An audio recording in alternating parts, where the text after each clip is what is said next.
Give me a thumbs up.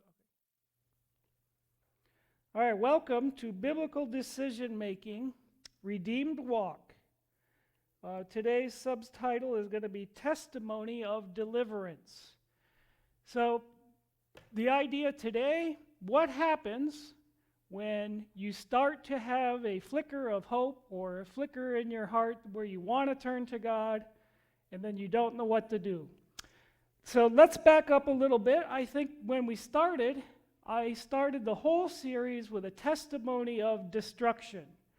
And that was my life, and it included all the way from being a child all the way up through an adult, of struggling with different things like depression, anxiety, PTSD, trauma, abuse, these sort of things. But very, very coupled, behind all of that, I want everybody to know that it was also filled with a life of wrong choices, purposeful wrong choices. I'm purposely reacting to myself and reacting to my pain and trying to be my own God in a sense that I was trying to meet my own needs. I was trying to find my own healing the ways that I could, and I purposely, in the back of it, I knew when I would react in a certain way, I knew overall that behind it, it would be displeasing to God. I always believed that there was a God. I believed in the Christian life in a sense, but I never believed that it was really for me, and I never believed it actually had my answers. But let's start at the end, toward the end of the first story, where I told you I found myself eventually in a hospital bed with a blood alcohol level way beyond lethal limit.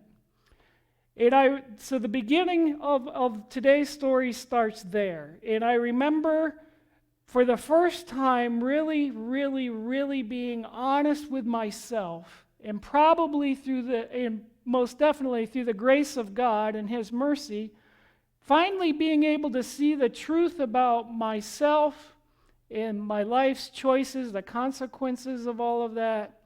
And I finally came to the realization I'm locked here, and in my own power, there is zero chance of me ever getting anywhere else. And I knew for the first time that I knew I am going to die this exact same way. I'm going to die. Maybe it won't be today because they'd already given me some help at the hospital. But I knew as soon as I'm able to leave this hospital, I'm going to go to a liquor store. I'm going to get another bottle. But somehow I tried to convince myself, but I probably won't drink quite as much today. It won't be today. But I knew that I'm going to die that way. I knew that it was sealed. I was dead in my trespasses and sins, and there was no hope within myself of ever being anything different. That's the way my life was going to end, either that day or another day, but I just knew that I knew I'm going to die this way. This is going to be the way that I die. So while I was there, the doctors had left, and then my wife was with me, but she had to get home to the kids. It was getting late, maybe about 2 a.m. So she finally left, and she went home. And when she went home, I'm staring up at the lights in the ceiling, and I remember thinking, this is how I die. And I remember saying, but I don't want to lose my children. I don't want them to see me go out this way. I don't want my wife to see this. But I knew it was going to happen. But when I somehow in there, I said, well, God, I've prayed to you before, and I've always asked you to take my alcoholism from me. I've always asked you to take my depression. I've always asked you to take my anxiety. I've always asked you to fix me so that then I could turn to you and be a Christian, and then I could be okay and live the life you want me to. But this time I'm not going to pray exactly that. I'm just going to pray, if you can do anything, if it could be true that you could actually make a difference, then I'm asking you to start that now. And I'm asking you if there's any way possible. I know I'm going to die this way. But if there could actually be any truth to all of this Christian thing and everything that I've heard growing up and all the things I've heard about God, His deliverance and how He could bring healing and all the rest of it, redemption, if that could be true, then I would be willing to try. And I remember probably for the first time in my entire life, I felt something I had never actually felt that way before. I felt the smallest little flicker of hope that maybe it possibly really could be true. Maybe it really actually could be true. And I remember also telling God, okay, God, as soon as I felt that little bit of warmth inside, that maybe God actually could be an answer. Maybe he wouldn't just heal me instantly like that, but maybe somewhere down that road would be some type of hope. And I remember saying, and maybe in the back of it too, but I said, God, okay, if that's true, I've went 100% all in my whole life of desperately, of providing for myself and providing my own healing and reacting to my inner self. So I will this one time, I'll try wholeheartedly with everything else to go your way. And probably behind some of the scenes was an idea of, if I do that, and if that's not the answer, then at least when I'm dead and I'm at the judgment, I can say, well, God, at the end, I wholeheartedly, with all that I had, tried your way. I wholeheartedly, with what I believed, even though I might not have understood or believed every right thing to do, I said, but I could say, God, I tried it your way with everything I had. There was nothing I wasn't willing to do, and here I am, and it didn't work. And maybe part of it also behind me was a little, maybe rebellion or maybe some type of anger behind it. Fine, I'll try this God thing with everything I have. And when it don't work, it can't be my fault anymore. And then if God sends me to hell or whatever, that's on him, but it is no longer on my hands. The very first point I want to make, and in this road to recovery, was I went all in to God, even to death. That opened a whole new response option system for me. I was locked into my hardwired reactions, feel depression, anxiety, all these raging, swirling thoughts, so fast, can't even make a sense of it. But when I said, okay, I'm going all into God, now if I'm going all into the things that I believed God would want me to do, then I couldn't go do the things I was already doing, right? So it opened options that I didn't have before. I didn't have the options of, that I'm going to explain here in a minute, when all my life is locked into reacting to myself. So saying, God, it's this until I die, even if it was somewhat, like I said, in an anger or motivated state or something like that, it's no longer have the options to go drink if I'm going to prove God wrong, right? So it opened, that first step of being all in to death, opened a whole new world of options that I never had before.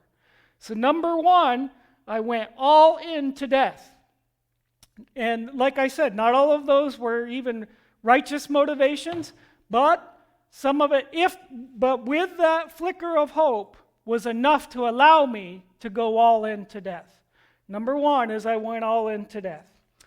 So then I get home and I remember, okay, I'm not going to respond the same ways, and I remember still having all the depression, all the anxiety, and I'm like, oh, now what am I going to do? And I can't have a way that I used to react and go drink myself into oblivion, into a blackout, can't even remember anything. That's where I wanted to be, so I'm not thinking about all this raging stuff and my depression and all that. I just wanted to go, now I can't do that. Well, I can't do that. It's not an option for me because I'm all into death. Now what am I going to do?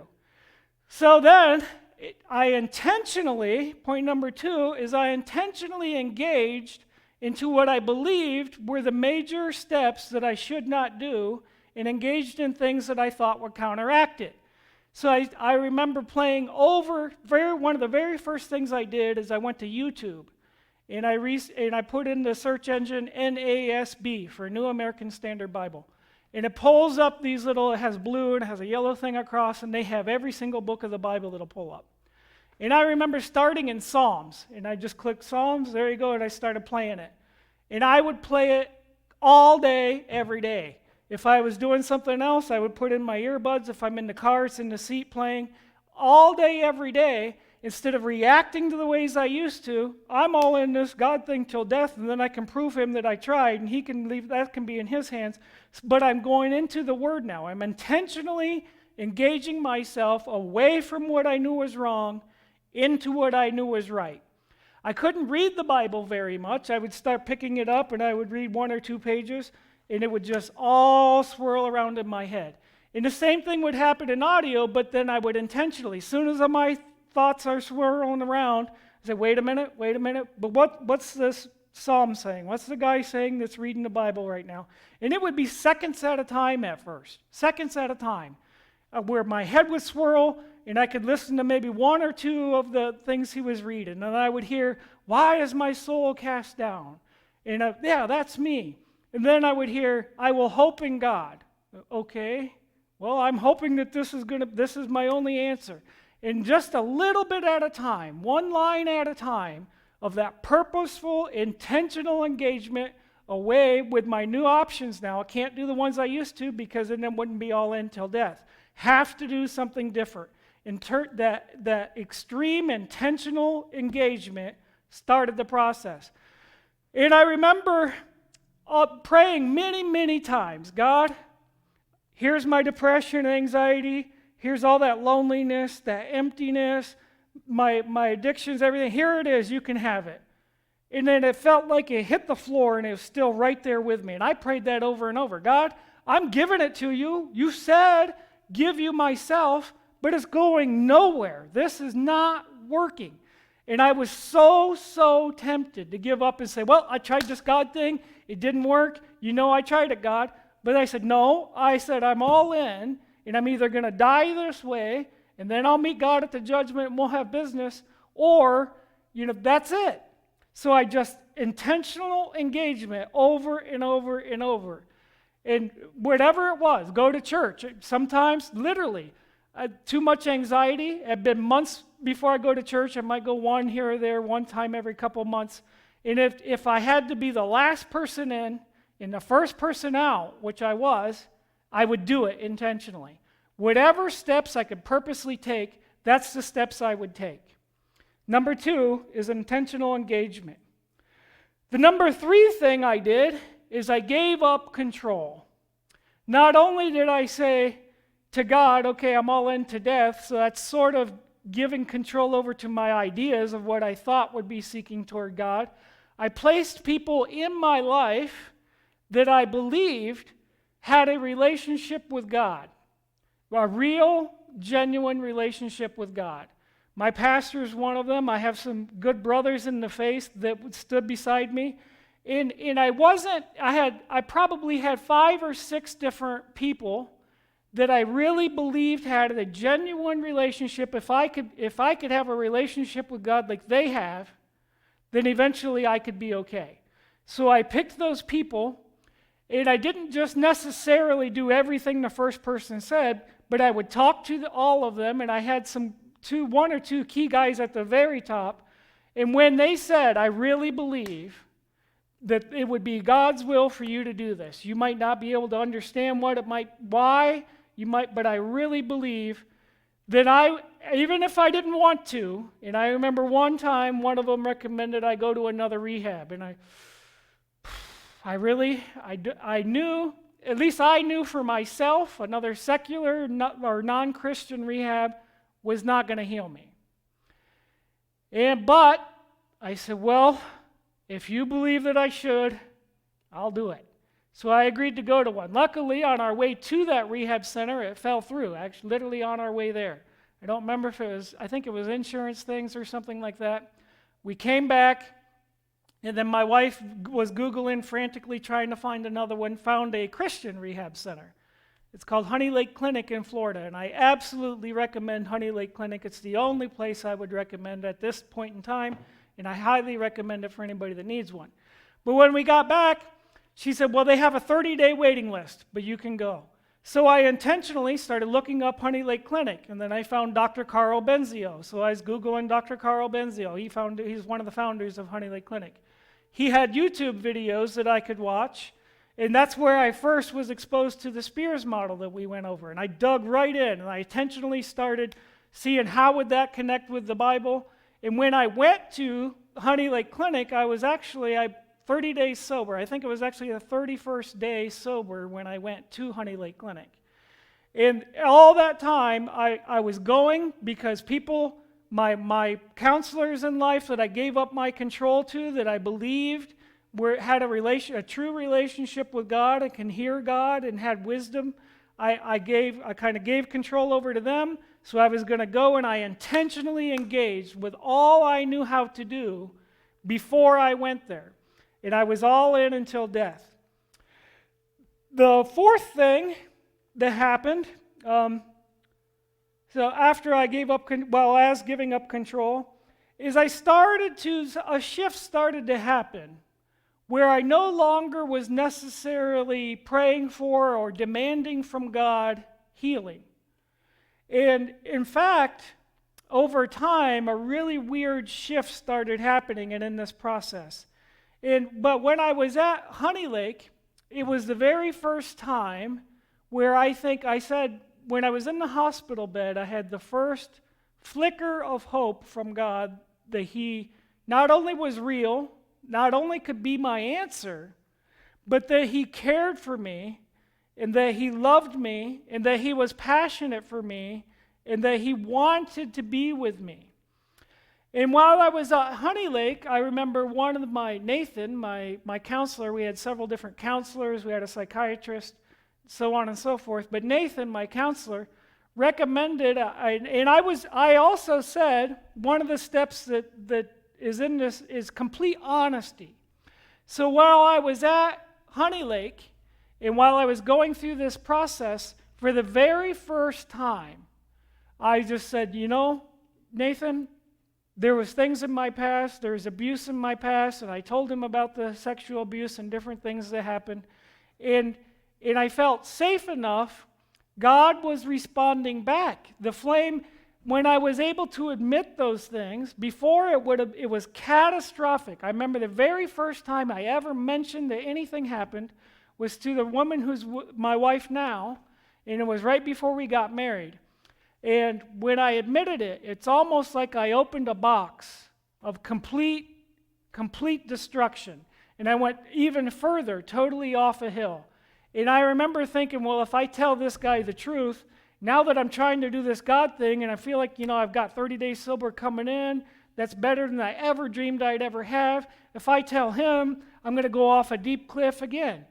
But God started to respond back. It was no longer just me doing these steps blindly, just in this methodical form, dry. God was responding back, and the flame had grown enough to say, just try it. Just for once, be completely, utterly honest. Lay your life out bare before God and with another person present and see what happens. And so I dared enough to be intentionally honest. And I just told him exactly what happened. And he said, why don't you write this guy a letter? I said, well, for one, it'd be impossible to contact the guy.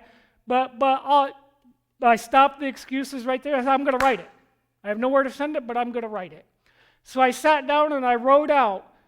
And I remember thinking, man, this is going to be the worst, absolute worst thing I've ever done in my life. As soon as I remember walking back to my room. As soon as I go to touch that pen to this paper, it's going to be over for me. I'm probably going to leave the facility. I remember thinking that. But I remember getting back, and I remember sitting down at the desk, and I remember being there. And right when I went to put the pen to the paper, something different happened. And when people ask me a lot of things, what was it that happened? What was it that made all the difference? And the only way I know to explain the difference is God. It's God. It's the relationship with God. It's Him.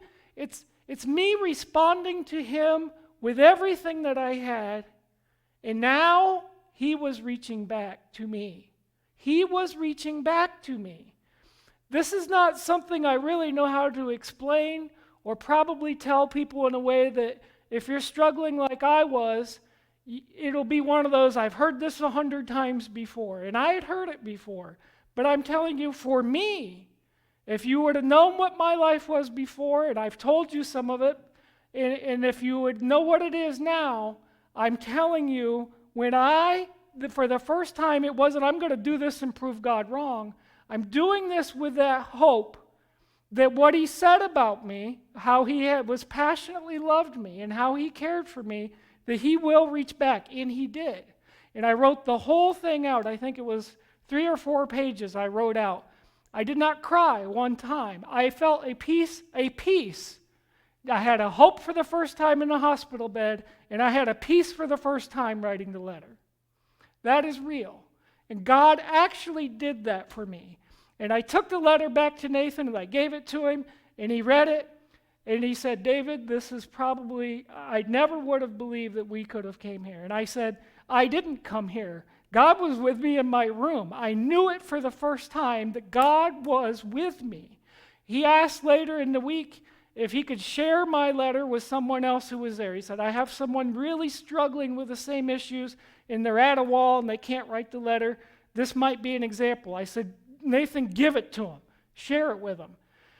I told him, share it with anybody you want. I've reached back with Nathan since then. He said he's given it to many other people, and he said he saw people be able to face things and be able to see the things that I shared and the way I shared them and be able to accept and write their own letters. That letter's working today because God responded back to me in relationship and gave me peace. So I gave up my control. I didn't look for healing, and at that point, I said, okay, God, I'm feeling a little bit of peace. I still struggled with being depressed and anxiety. Everybody I would talk with constantly still had the racing thoughts. Am I saying things right? I didn't even know how to interact with people. So I'm talking to somebody, man, I don't even know should I talk about sports? I don't even like sports. Should I fake it? Should I talk about the weather? All kinds of racing thoughts and everything still going on in my head. All kinds of depression still going on. I feel like just staying away and isolating. But I had a peace that God was inside me that was different. I know those two things might seem a little bit of a contradictory, but I'm telling you, there was a peace inside that God passionately cared for me, and he was walking with me now. And so even though in my real life interactions, still terrible depression, still terrible racing thoughts, anxiety, all the way from just, like I said, talking to people, going to places, still hard. At church, there's no way I was going to raise my hand, still too much anxiety. People are going to see me raising my hand, and maybe I'm raising it wrong or at the wrong time. Racing thoughts, still a million miles an hour in my head. But then a shift really started changing, and I said, wait a minute. God, I think this depression and anxiety keeps me racing right back to you with knowing that you're here, and now I'm starting to become intimate with God. I almost found, for the first time, an inner peace through the acceptance of having it, because I knew it was the thing gluing me toward God. If I didn't have the extreme depression and anxiety and all these thoughts and all the rest of it, I might have just, I'm healed now and I'm good, and I might actually be looking around, and then I might say, now I could actually have fun and participate like another person, and I might have been gone. And I actually started praying, God, I think if you took my depression and anxiety, I would take my life and I would own it now, and I'd be out of here. So I actually prayed, please don't take it. I remember praying that.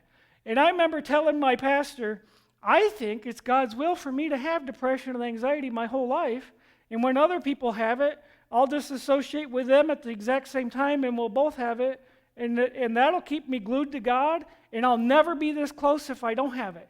So I think that's what I want. And my pastor said, David, it's fantastic you're there. Praise God you're there. It's wonderful you're there, but I think you're wrong.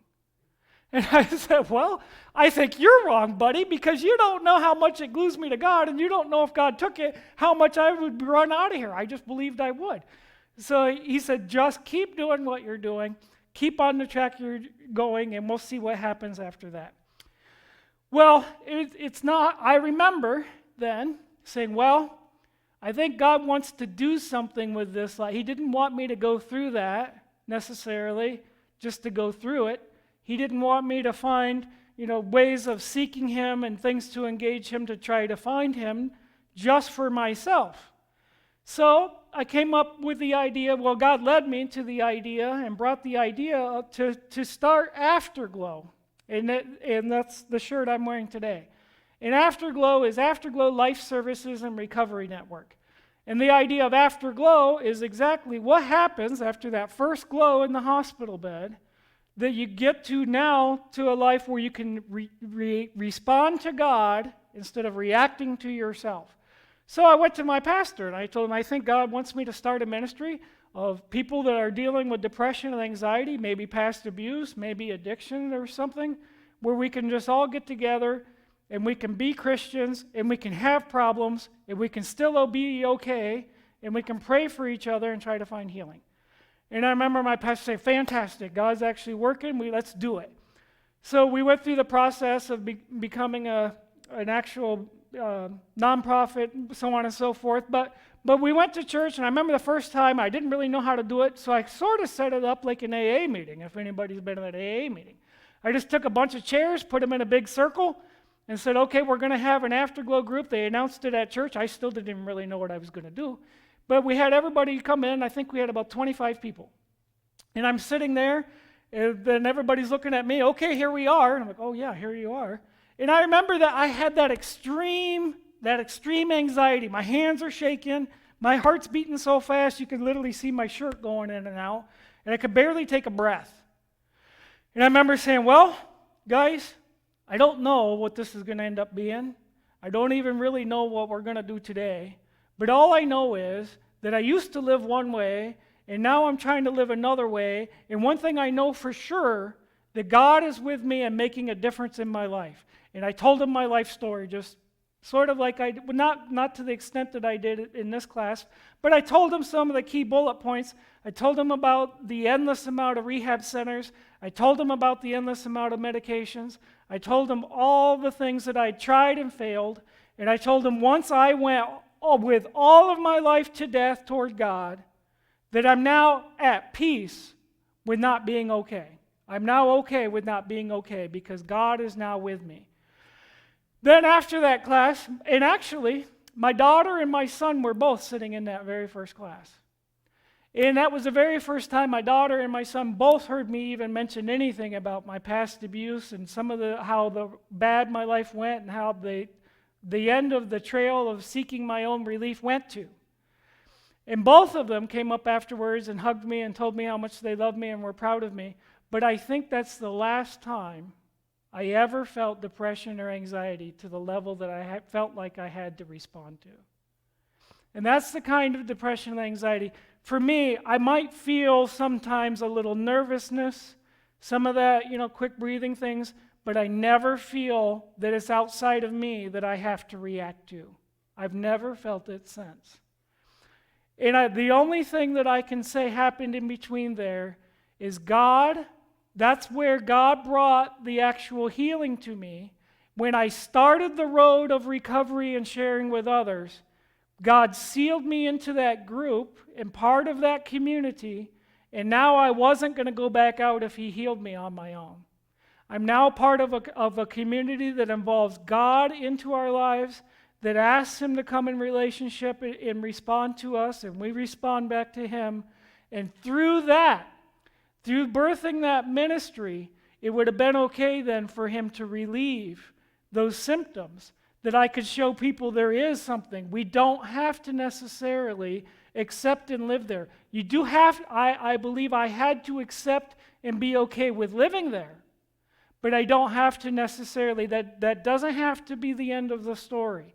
And once I gave myself to community and relationship while involving God and putting him at the center of it and saying the only way, I remember one lady in the class looked at me and said, if you have so much anxiety, how are you doing this? I said, the only way I'm doing this is because I believe God wants me to, and I believe he's going to respond to me in relationship through it, or I would not be here because I don't feel like doing it. And that was the very first session. And now we have a beautiful community of people. We have some people from out in the community. We have a lot of them from in our church. And in every time we meet, I'll hear somebody say, I would never say this, but, and they'll say something about their real life of where they're struggling, whether it be anger, whether it be, an addiction that they might have that no one knows about, pornography or gambling or whatever it may be. But there's a lot of honesty and openness in that group. And then we've seen actual real life healing take place in that group. God has birthed something of a destructed life. He's now birthing healing and redemption. And at the core of all of this, I want everybody to know that, the story of mine, I went all in to death. I had intentional engagement. I gave up control.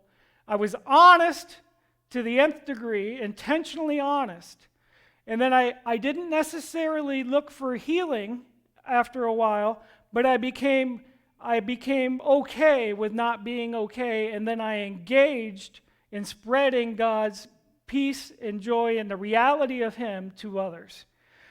My daily life now looks every day I use these exact same steps every day now. I'll get up now, I'll have scripture playing like I looked up the NASB 24/7 still. I'll put my mind into it 100%. I'm engaged in that group of people. Well, on our Facebook page, there was prayer requests, or yesterday, there was some this morning, there was praising God. We had one girl in our group. I love her. She has the most childlike faith of anybody I've ever seen. But anyway, she had a tumor on her foot, and we've been praying about it. And she went to get a biopsy, and the doctor said, well, we're going to do one more MRI before we go ahead and do it. Did the MRI? The tumor's gone. We've posted praises for our God for doing that. God's responding in that group. And so now I pour myself into those people. We pray together. We meet together. I'll go see them if they're in the hospital or at their homes. But my life is given over now to community in relationship based on my relationship with God and the healing He's brought to me. So I daily seek Him at all times. And with the models that we used and other things, in every situation of my life, I know that He's with me, so I always interject, what would my Jesus want me to do in this situation, in every situation of my life? Whether it's teaching this class, whether it's people I talk to when we go have dinner, whatever it is, Jesus is always with me, and I always intentionally include Him in every part of my life. I'm not saying I never feel frustrated, but He's always with me. So that is basically the story of deliverance, my testimony of deliverance. And if anybody ever watching this or ever finds yourself in that spot where you've got a little glimmer of hope, you feel a little bit of maybe actually God could be something different this time. Maybe I actually could find healing. It can be a really dark, hard road. It was for me, especially at first. But I want you to know you can reach out to me. My name is David Maggert, Maggert. You can find me on Facebook. There's a picture. There's actually David Maggert Jr. also. But the one of me is me and my wife together. I'll try to always keep at least one picture of me and my wife on my page so you can know it's me. And you can look me up there. You can look us up at Afterglow Life Services and Recovery Network. Send me a message. We'll get to talking, and we can walk through some of these things intentionally together. And when you're struggling, I can say, I've been there. This is what God did for me. You never have to be alone. I don't have necessarily a magic answer when people, and I've prayed about it, and that's where I got these points from. And I don't have your answer to just click, my fingers, and your life is now full of peace and shalom and happy-go-lucky, joy, joy, joy. But I do know what it's like to be there, and I do know that God is still in the business of healing people. He is in the business of redeeming lives. And I know you've probably heard it before, and I heard it a million times to the point it almost made me sick. If one more person tells me God's my answer, I'm just going to, who knows? It wasn't going to be pretty. But I will tell you, I am living proof Jesus is our answer. And He is in the business of healing people. And He is in the business of redeeming lives. It's not a metaphor. It's not any of the rest of it. He will show up and He will bring us healing. So that will conclude today's biblical decision-making testimony of deliverance.